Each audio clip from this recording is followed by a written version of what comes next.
I need to tell you a great place where you can catch crappie all winter long. I'll have that right at the end of today's Daily Devotional.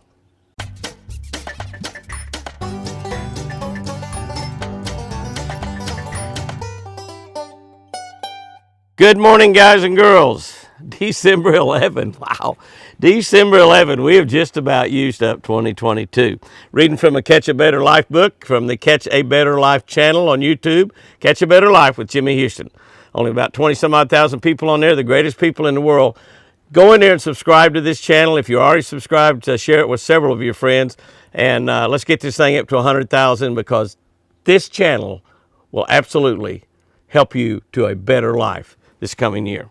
In fact, it'll do it before the end of the year. Absolutely. Proverbs 20:23 says, "The Lord will plead their cause and plunder the soul of those who plunder them."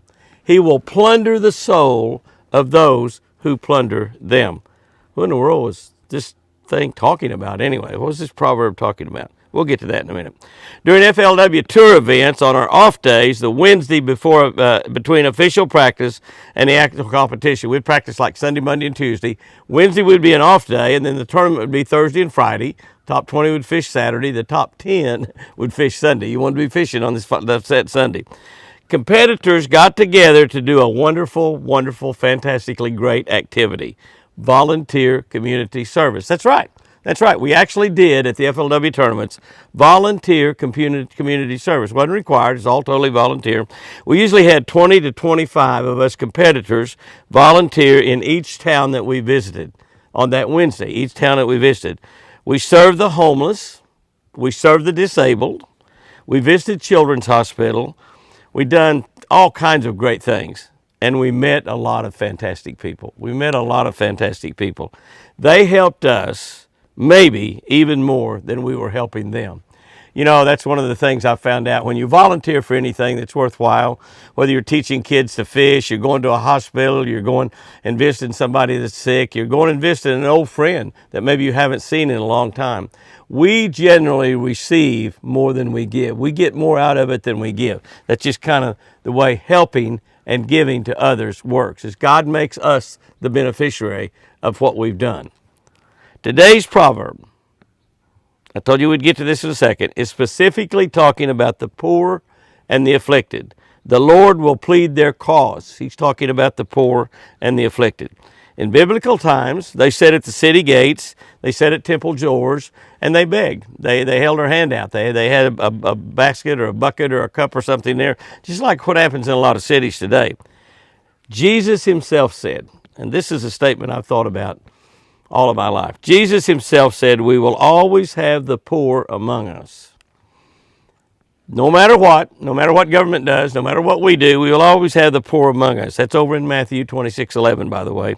But this verse right here tells us how important the poor and afflicted are to God. And that's the key to us remembering how important they are to God. They're so important that we put our very own souls in danger by taking advantage of them. Because it says right here, the Lord will plead their cause, the poor and afflicted, and he will plunder the soul of those who plunder them. So we are putting our own soul at risk if we take advantage of the poor.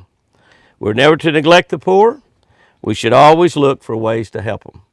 Always look for ways to help them. After all, God created us all. He created us all. Here's our tip for today. It's a great one, too. Where do we look for crappie? Where can we go catch crappie all winter long? Boat docks. That's right. Boat docks will hold crappie all winter long. Right now, in most of the lakes in Oklahoma, some of these boat docks have 200 or 300 crappie under them. 200 or 300 crappie under them. You know, we caught fish out from boat docks. We had a boat dock on 10 Killer for years and years and years. And I would go down there and open that door real quietly to go in that boat dock. It's a completely covered boat dock. Had a boat stall in there. Just one stall is all we had. We didn't have a big boat dock. Had one stall. And I'd go in there and open that door real quietly, and I'd slip in there, try not to make any noise. And I'd look, and usually about 5, 6, 7, or 8 foot down, I could just see a wall of crappie in there. Just the whole thing was full of crappie. And as I started fishing, they'd kind of slide down a little bit. And but I caught so many crappie out of that boat dock every single winter. And like I said, boat docks right now are loaded with crappie all over the South. Guys and girls, go out there and have a great one today. And remember, I sure do.